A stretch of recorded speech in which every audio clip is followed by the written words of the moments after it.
Welcome to SportsBeat KC, the sports podcast of the Kansas City Star and KCUR. It's Tuesday, November 11th, and I'm Blair Kerkhoff. The Chiefs rested while most of the NFL played last weekend.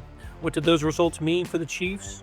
On today's show, beat writer Pete Sweeney and columnist Sam McDowell look ahead at the second half of the season, starting with Sunday's huge showdown against AFC West leading Denver. What's it going to take for the Chiefs to come out of there with a victory? After a break, Star soccer correspondent Daniel Sperry helps explain the inexplicable, a loss by the Kansas City Current in the quarterfinals of the NWSL playoffs. It was a devastating defeat for the Current, a team that set league records for regular season success. And then I'll tell you what's on my radar in Kansas City sports this week. Hello, Pete. Hey, good morning. Hi, Sam. How's it going? So it was a bye week for the Chiefs, and I gathered from listening to Andy Reid on Monday that players got away and everybody got away. Did you guys get away? I did. Yeah, I went back east and got to spend some time with some family, which was good. And it really was the perfect time for a bye, I think, for the actual players and coaches, but even for us who recover it. It really split down the middle, and then we focused our attention in the second half. I think so too. Mid-season, it seems to be the perfect place for a bye. Yeah, I mean, remember that the Chiefs had such an early bye a year ago, and then they played that stretch of games. It was like 3 games in 11 days, and it just added to the brutality of last year's schedule of playing every day of the week, and the fact that there was never an opportunity to rest. But by far, the most advantageous part of the bye to me is that the Bills exposed some things with the Chiefs, and the way they played defense was different than what we've seen other teams play defense against the Chiefs since they've gotten hot over the last 5 weeks. And what better time to self-scout and self-evaluate, which is how the Chiefs coaches spin their bye, than after another team has put something on film for the rest of the league to see. And left the Chiefs with a 5-4 record with that loss in Buffalo 2 weeks ago, and also leaves the Chiefs, based on the results over the weekend, outside the playoff picture. They would be the number 8 seed in the playoffs if the season ended today. I looked in 2021 at this same juncture. The Chiefs were same record, 5-4, and outside the playoffs. They finished 7-1 and ended up being the 2 seed. I'm wondering if there's a feeling now, like then, that this team can get it done in a similar way. Yeah, I look at the rest of the AFC, and even though it feels like so behind, are we really buying like that the Indianapolis Colts are going to win the AFC? Like, are we really buying the New England Patriots are going to win the AFC? I'm just not there yet, and maybe that's silly because you are where your record is, quite literally. I think what I find most interesting about coming out of the bye is, man, when is the last time it felt like an AFC West game mattered this much? And even from the lens of the Chiefs needing it. I mean, there have been other AFC West games, I feel like, over the Mahomes-Reid era where the other AFC West team was trying to come and take the top place from the Chiefs, but the Chiefs needing the game to get back in. It's just a very unique game to look at as we come out of the bye. I thought like 3 or 4 years ago, didn't the Chiefs go to L.A. and play a Chargers team? It seems like early December. I believe that was a Travis Kelce walk-off game. Yeah, made a great move to score the overtime touchdown, and they walked it off. But you're right. It's, to be this late in the season, for there to be a big-time AFC West game and the Chiefs being the team that really needs to win, that's a little different, isn't it, Sam? Yeah, it is. I mean, the standings, this back half of the seasons can be really interesting in the AFC. I mean, because the Chiefs are typically, I think we're looking at seeding and their path to the number 1 seed, and now you're looking at the path to the AFC West. It becomes really hard for the Chiefs to win the division if they lose in Denver this week, for example. I think less than 10% are what the probability models put it at. So I still think that, the markets still have them as basically an even favorite with the Broncos. And I still think that seems about right. I have not been impressed with the way the Broncos have played. In particular, Bo Nix, I think, has been pretty poor. And the Broncos have also had the 5th easiest schedule in the league. And I think that's what I look at when I shape up the back half of the season is, the Colts have had the 6th easiest schedule in the league. They have the hardest remaining schedule in the entire NFL. remaining. You look at the Patriots, though, they've had the easiest schedule and they have the second easiest schedule remaining. Like, this schedule is historically easy for the Patriots, and whatever you think of them, when you don't play tough teams, I mean, the wins continue to pile up, and they're playing a last place schedule this year, and it's a team that I think might be harder to catch than any of the others, specifically because of who they're playing. And I think just one last thing on it is who they're competing with in these wild card spots is also fascinating, because Jacksonville's not very good, but you lost to them. You know, the tiebreaker against them. Buffalo is in wild card position. The Ravens are coming. And so, I mean, you could have a really fascinating AFC playoff picture to where, I don't know, the three teams I think we all thought the best were going in, Baltimore, Kansas City, and Buffalo, are playing on wild card weekend on the road, potentially the way it looks. And I think one thing that we haven't mentioned either, and I know the Bengals were 3-6, but Joe Burrow's back to practice this week. And so you've had a lot of these teams, as Sam was mentioning, come out of the woodwork, but all of the quote unquote, what we thought were going to be elites are hanging around, and everybody needs to make a push. So this is the most interesting, I think, particularly the AFC has been in a long time. I want to dismiss the Broncos because of their schedule. Not dismiss, but think a little differently of them, because you're right, Sam. Titans, Giants, Jets, Raiders, those are some of the teams that they've beaten.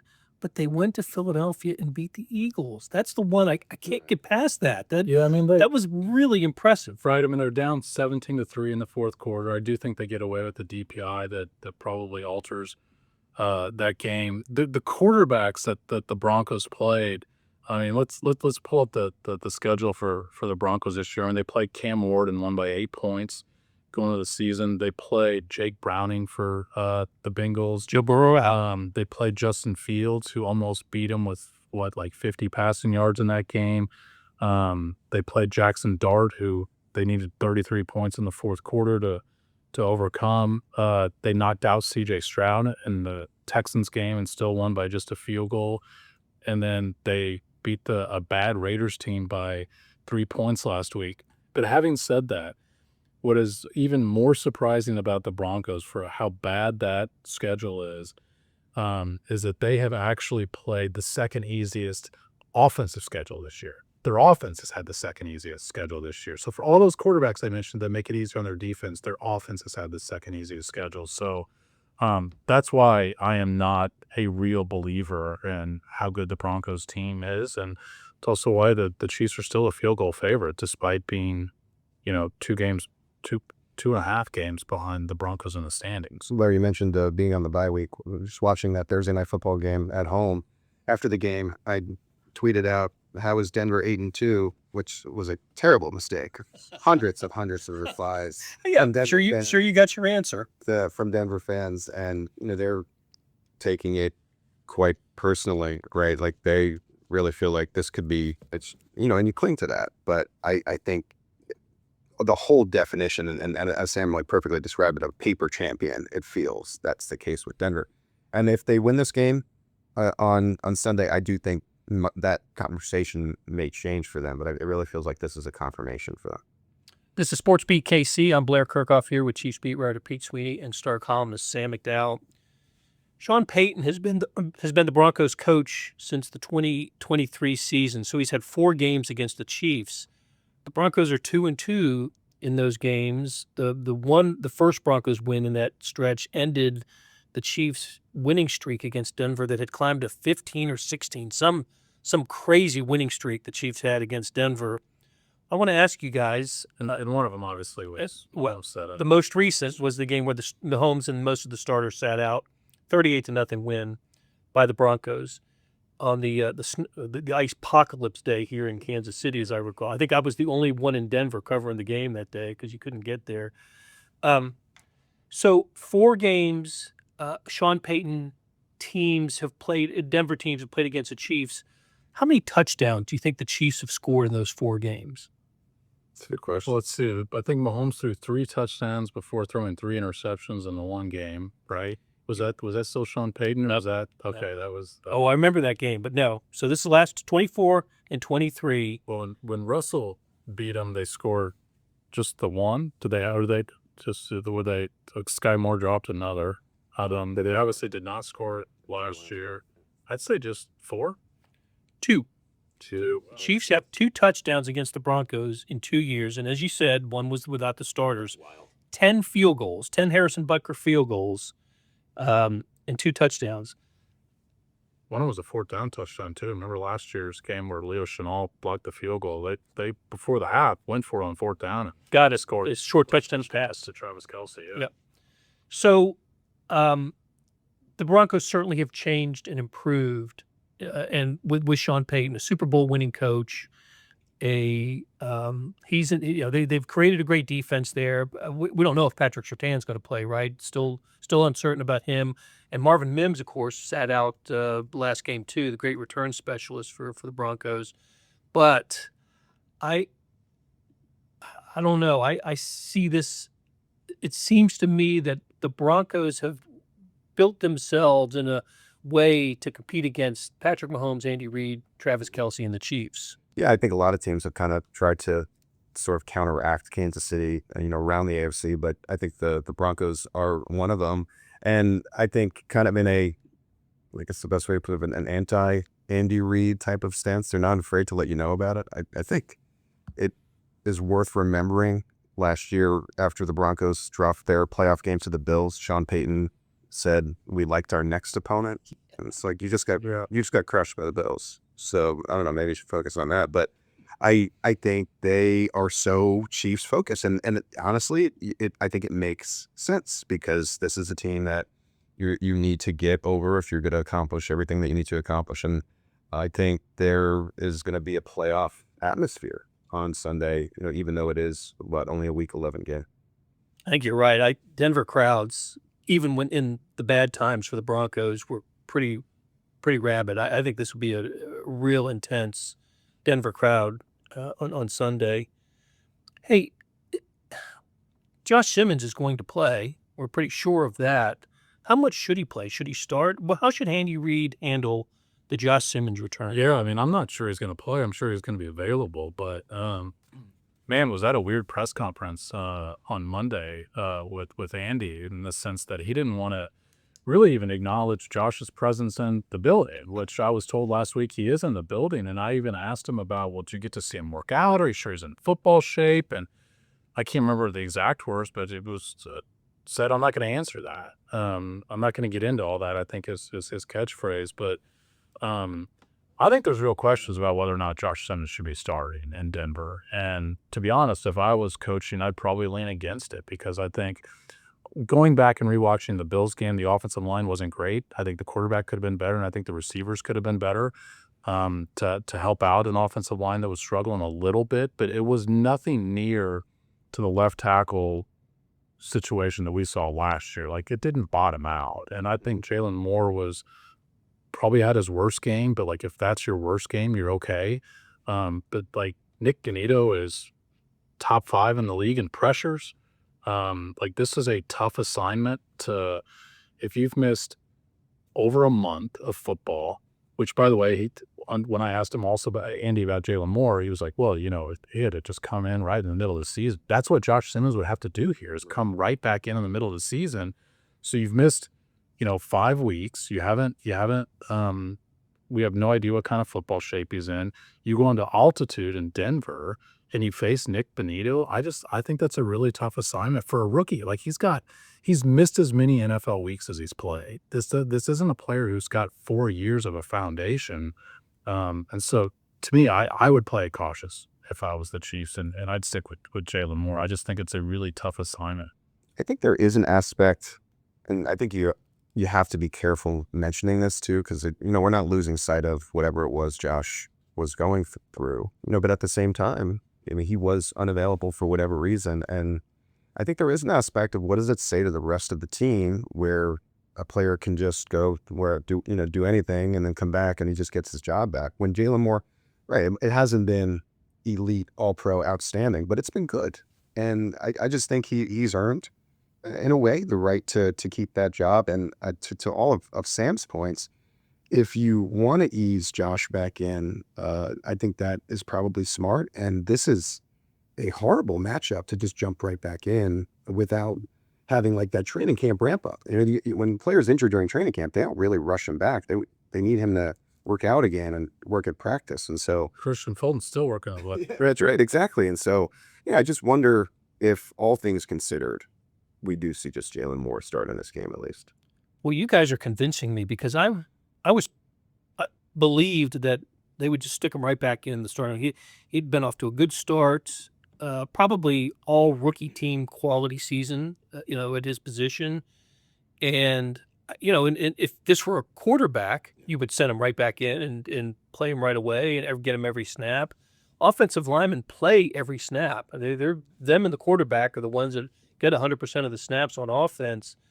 But you guys have kind of persuaded me to go the other way on this. Yeah, and I don't know what the Chiefs will do, but Benito, actually, I said top 5. He leads the NFL in pressures. He's got 51 pressures this year. Now, the Broncos haven't had their bye yet. The Lions have had their bye, the Chiefs have had their bye, Texans have had their bye. But still, I just think it's a tough spot for.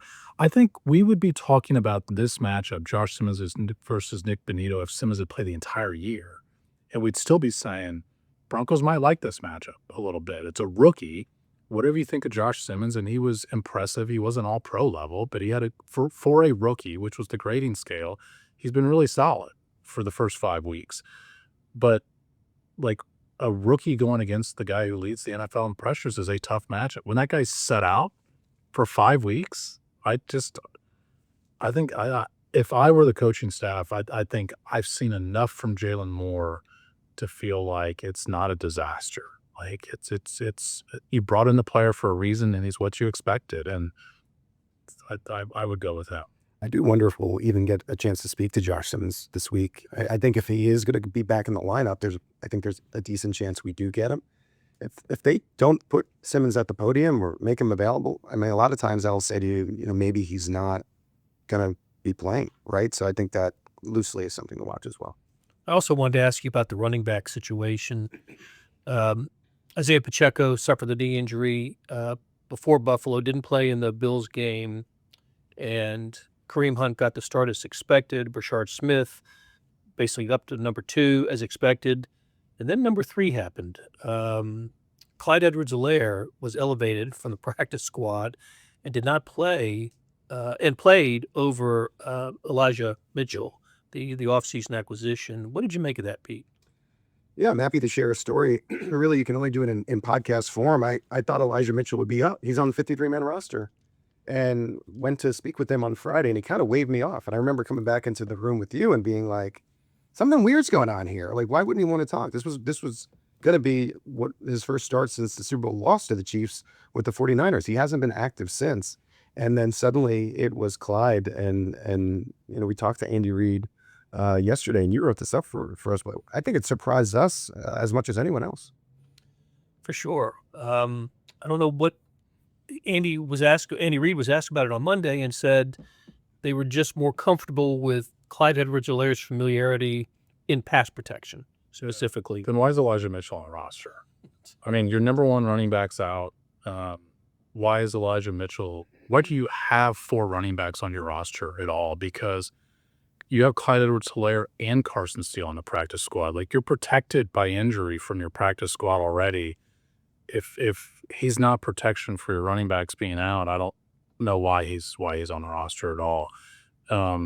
It's a situation where they've had other guys that I think could come up and potentially step in. When bringing Mike Pennell, they had to cut a roster spot elsewhere. I think that it's injuries happen, and that'd be a spot I think where you could lose somebody. The Chiefs take care of their own in free agency, but I just think, you talk about their plans to who they brought in outside. Like Jalen Moore was a great signing. Now, the other 2 have been Elijah Mitchell and Christian Fulton, and they're, as Sam alluded to, it's tough because they're just players that are taking up a spot for like literally no reason, and that's tough when maybe you could have pivoted and brought other players in free agency. Chiefs' mysterious ways continue. Great conversation as always. Thanks, guys. Let's take a break, and when we return, we'll talk about the Kansas City Current's crushing loss in the NWSL playoff opener. This is SportsBeat KC.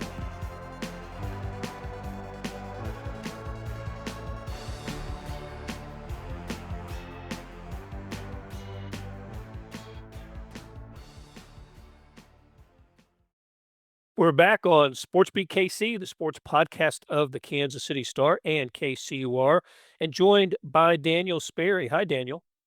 Hey, Blair. How we doing? Good, good, good. You covered Sunday's NWSL playoff game between the top-seeded current and number 8 seed FC Gotham, a game won by the visitors 2-1 in extra time in a massive upset, at least by seed.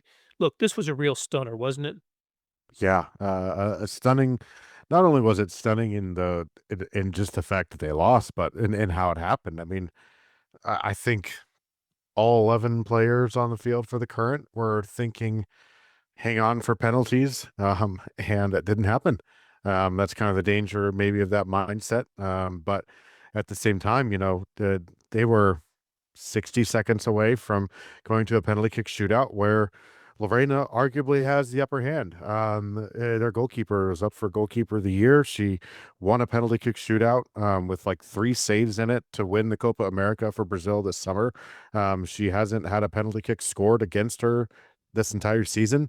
We're talking like the female equivalent to Tim Melia stopping penalties for the Current, and that they didn't get there because of the stunning goal at the end of that game by Gotham to win that at the last second.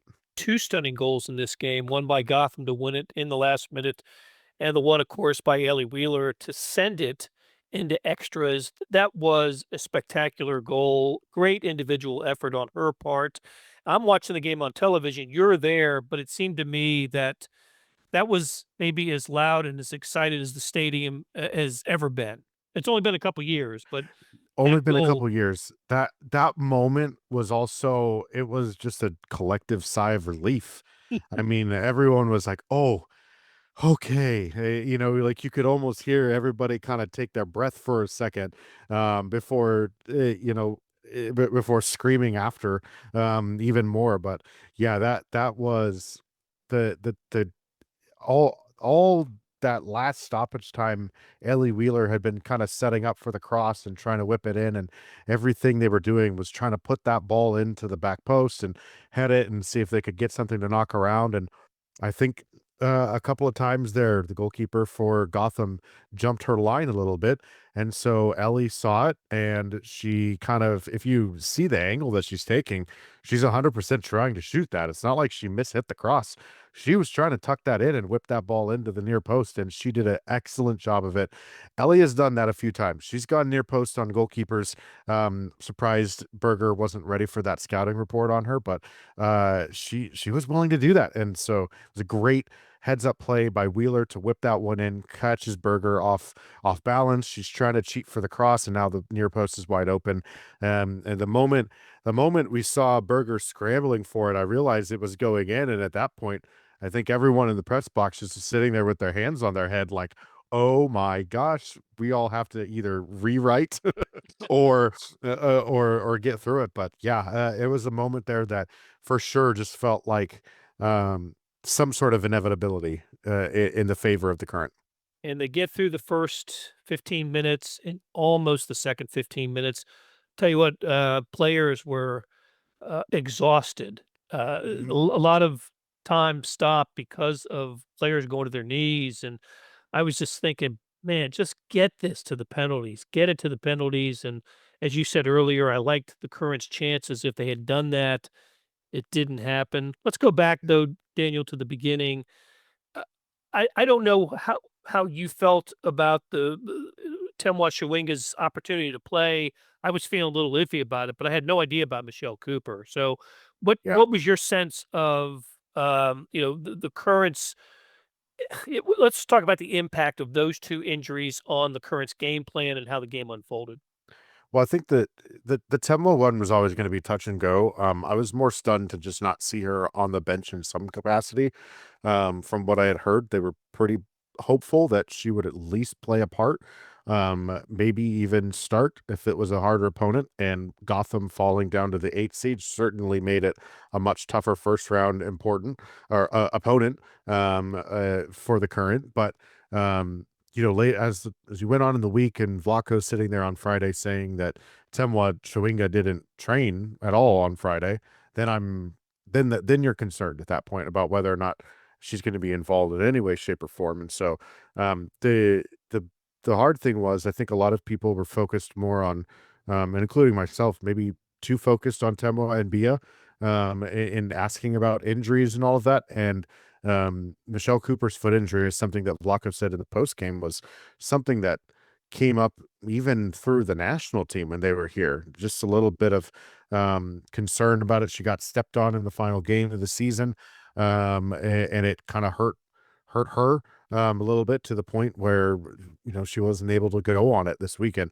And that was the stunning one, because look, Temo Chewinga probably will win the NWSL MVP again this year, unless voters get weird about things, because the NWSL decided to put the end of year ballot out after the first round of playoff games was done. For me, it doesn't change anything, but now people have playoffs to kind of color their judgment on a lot of things. So we'll see how those awards shake out. But without Temwa, you say at least the current have Cooper, usually. To miss Cooper, though, not just are you missing two players, one Timwa, and a dangerous player who makes great runs off the ball and is electric when the ball is at her feet. You also have Michelle Cooper, who is a significant creative factor in the game out wide, forces teams to really be cognizant of the wide spaces, which then opens up the middle more for playmakers like a Claire Hutton, like a Lola Bonta, like Dabinia, usually. But now in this game, Dabinia is pushed out wide because Temwa's not there. They have to have their other backup winger backing up Cooper because Cooper's not playing. And all in front of it, the Kansas City Currents defense is a top to bottom effort.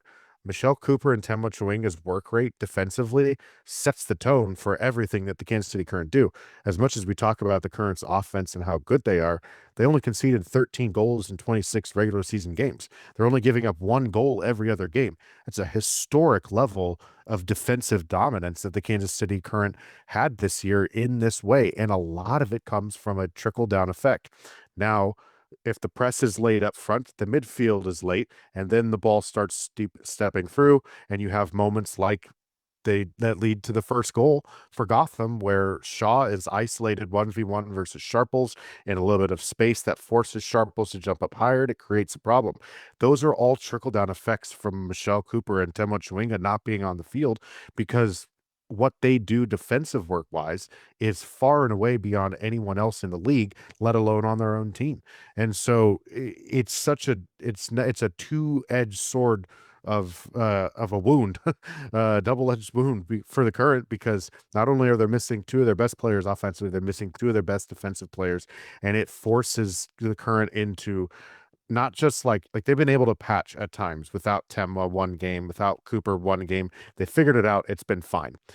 You miss both like that, you're missing such a significant part of what makes the Current so good that in 4 or 5 days time, it's quite hard to come up with a game plan of any sort that's going to be effective. You're hoping it works. You have no game testing of doing it at that rate. So just a massive wrench that both of them were unable to go. And Bia Zanerato was maybe half of herself in that game, despite going 100 minutes. Yeah, a real shame for the Current that they were not available on Sunday. Okay, well let's do the helicopter view. Listen, you mentioned the defensive prowess of this team and the records they set there. Overall, this was a team that set NWSL records for victories and winning percentage and all of that, and they lose in the quarterfinals of the league tournament. Listen, Vladko Andonovski said after the game he's not going to think any less of this team. And of course, he shouldn't, right? He's the coach of this team, and it's had a marvelous season. Dealt a bad hand at the very end, and so they come up short of the ultimate goal. How should we look at this current season? I mean, that's kind of on the viewer, right? I think like fans will be really proud of this, but I know fans are very hurt today. They're sad, they're down, they're disappointed. I've seen on comment boards, on social media, stuff from, wow, woke up this morning hoping it wasn't, hoping it was all a dream kind of stuff. I mean, this loss is going to stick with fans because, in reality, only 3 teams have ever won the Shield and won the championship in the NWSL. All three of those set the league record at the time for the greatest regular season. The Current are the team that do not. And unfortunately, that's going to put them in the boat like the 2001 Mariners, the 73-9 Golden State Warriors, the Patriots. I mean, like those of like, wow, this utter dominance falls short in this postseason, and that, like, people remember those kind of in the infamy of it. And I think this team 100% deserves all of its flowers. It deserves every end of season award that it'll get. They are truly one of the most dominant NWSL regular season teams I've ever seen. But like, this is how we do it in American sports. The playoffs is our deciding factor, and anything that happens in the regular season can be forgotten, can be erased by getting hot at the right time of the year. Gotham have won an NWSL championship as the bottom seed before, in the playoffs. They did it a couple of years ago. So like, this is the Current themselves went from potentially being the first seed to the fifth seed in 2022, and they make it all the way to the championship game. These things happen in American sports. And so it'll kind of be dependent upon how you view it. I think for me, I just am going to remember going into pretty much every single game that I was covering this year, and kind of like, how are they going to win this time?